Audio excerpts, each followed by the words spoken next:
12 bank robberies and 24 raids on gas stations and stores, 9 murdered police officers, and at least 4 dead civilians. The organization of a mass prison escape, and the title of the most romantic criminal couple in history. All of this is the story of Bonnie Parker and Clyde Barrow. The legend, first created by newspaper reporters and then replicated in cinema and music, shows them to us as reckless heroes.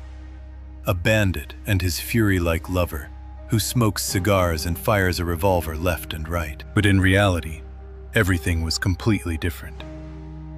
The image of Bonnie the gangster was based on a single photograph found by police among their belongings in a rented apartment in the town of Joplin. In reality, Elizabeth Bonnie Parker was not a hardened bandit at all.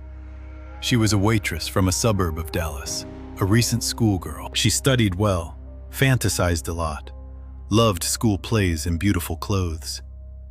At 16, she fell in love with a guy named Roy Thornton, 2 years older than her. Such a handsome guy that Bonnie got a tattoo above her right knee, their names enclosed in a heart with an arrow. Soon she dropped out of school and married him. It was not a successful marriage. Her husband began disappearing from home, not showing up there for weeks. Bonnie suspected affairs, was angry, and in 1927 separated from him. Clyde Barrow was the son of a poor farmer, the 5th of 7 children in the family. His parents' farm went bankrupt, and eventually they moved to Dallas, where they lived and worked at a gas station. Clyde played guitar and saxophone and dreamed of becoming a musician. But a poor guy from a gas station had little chance of that. He followed in the footsteps of his older brother. First, petty theft, like stealing turkeys. Then car thefts and robberies. Clyde became a bandit partly because he wanted to impress girls.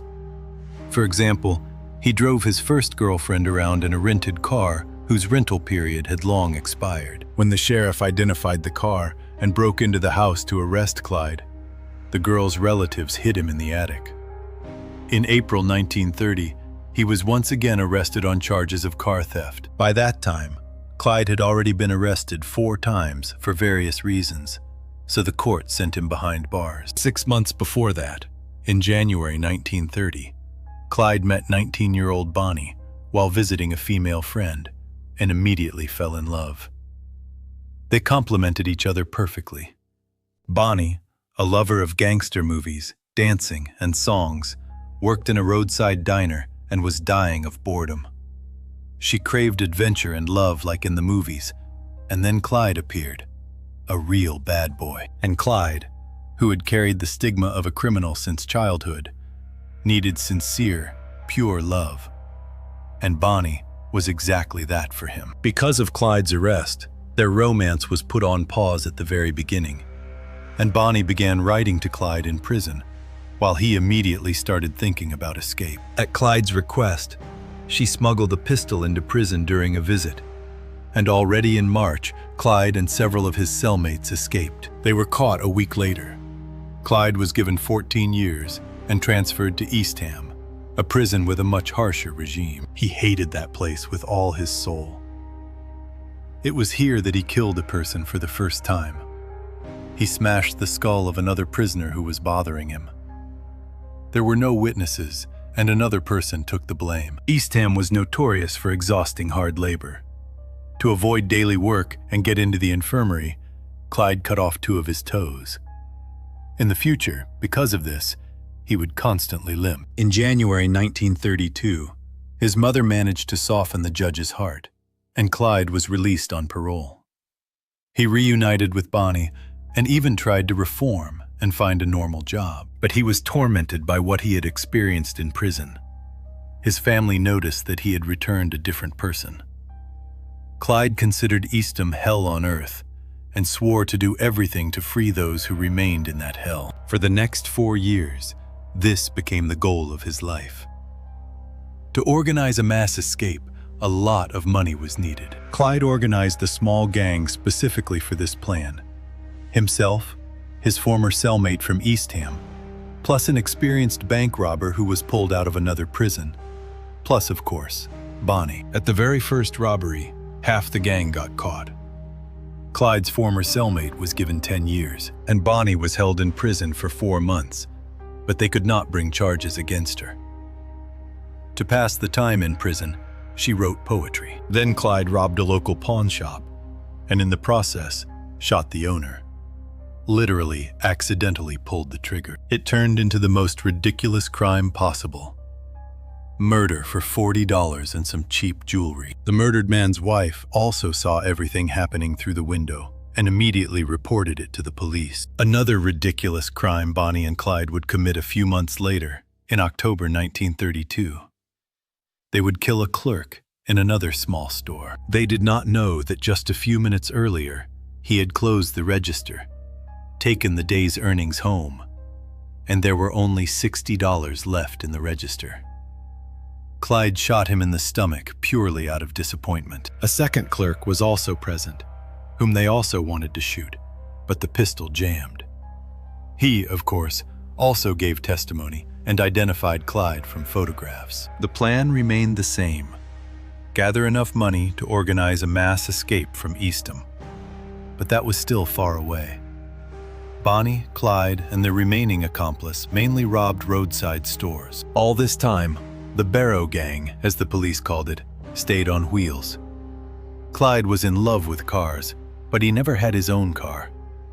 But he had been stealing cars since his youth. His favorite model was the Ford V8. He loved these cars so much that he even wrote a letter to Henry Ford himself, calling the V8 the best car for his profession. Dear Mr. Ford, as long as I breathe, I will repeat that you made an absolutely amazing car. When I had a choice of what to steal, I always stole Fords. In terms of speed and reliability, other cars were not even close to Fords. My business is not exactly legal, but I am still ready to testify that your V8 is an excellent car. Sincerely yours, Clyde Barrow. At some point, Clyde's beloved older brother Buck is released from prison, and the gang decides to celebrate. They rent an apartment above a garage in a provincial town and invite Buck and his wife there. But the apartment owner hears gunfire in the house and turns them in to the police. On April 13, 1933, Bonnie and Clyde survive their first raid. They manage to escape. The sheriff is left only with personal belongings, including a camera. Bonnie and Clyde had amused themselves with it, photographing each other in theatrical poses against the backdrop of their beloved Ford. That is exactly what made them legends. The photographs immediately became the property of newspapers and the foundation of the myth of a pair of young, glamorous criminals. Their life after the first raid cannot really be called glamorous. We know this thanks to Blanche Barrow, Clyde's brother's wife, who became the companion of the criminal couple against her will. She did not expect that her vacation with her husband and his brother would turn into 3 months of hell. Because of the photos, the whole country knew their faces, so they were forced to hide. They fled from Texas, fled from Indiana, from Louisiana, from Minnesota, robbing banks along the way and indiscriminately killing those who accidentally crossed their path. Sometimes they took hostages, but always released them and even gave them money for food and the trip back. Because of the camera story and their publicity, they fell into a vicious circle. The more actively they were hunted, the more brutally they had to behave. The more brutally they behaved, the more was written about them. The more was written about them, the more actively they were hunted. Bonnie and Clyde, initially fairly ordinary robbers, turned into celebrities. The problem is that a bank robber with celebrity status is, of course, a paradox. Committing criminal offenses when you are a national-scale star and every dog knows your face is not very convenient. The press adored them. Newspapers came out with front-page headlines. The Barrow gang killed 2 police officers and escaped the chase. Bonnie and Clyde robbed another bank. The bandit and his lover had a shootout with the sheriff, and so on. For all these 3 months, they could not stay in a hotel or rent an apartment because police wanted posters with promises of rewards for any information were posted everywhere. They had to sleep by campfires and wash in cold streams. Locals from whom they bought food were on alert and regularly called the police. Besides that, Bonnie and Blanche could not stand each other, and Buck, after prison, simply wanted to live normally and was absolutely not happy that he had been dragged into this story. In July 1933, they survived their second raid in Arkansas, and 5 days later, a third one in Missouri. Buck Barrow was mortally wounded. Blanche was almost blinded by glass fragments, wounded in the stomach, and could barely move. They fell into police hands. Buck died in the hospital, and Blanche spent the next 6 years in prison. There she would write a book about her involuntary bloody adventure. Bonnie, Clyde, and Jones remained as three.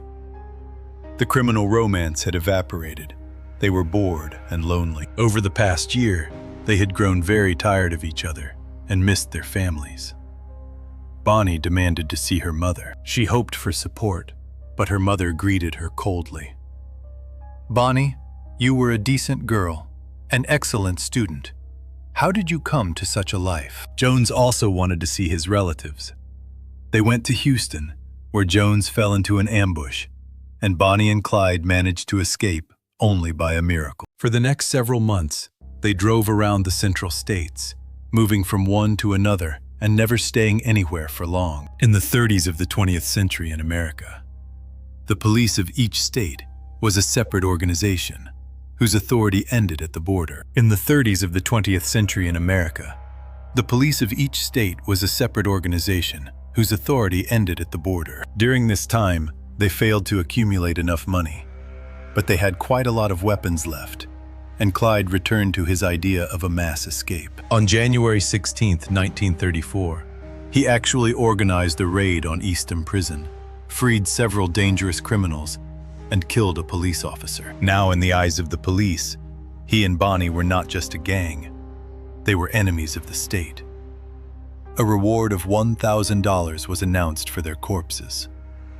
No one was going to leave them alive anymore. The government of Texas asked for the help of Frank Hamer, a former ranger who was fired from the police for killing criminals. Hamer was the perfect bloodhound. For several weeks, he studied the couple's routes over the past year and a half and saw that Clyde moved between 5 central western states. Hamer was the perfect bloodhound. For several weeks, he studied the couple's routes over the past year and a half and saw that Clyde moved between 5 central western states. On May 23, 1934, Bonnie and Clyde were driving along a country road. Clyde had taken off his shoes and was driving in socks. Bonnie was looking at a map and eating a sandwich. The police began firing from an ambush, giving them no time to react.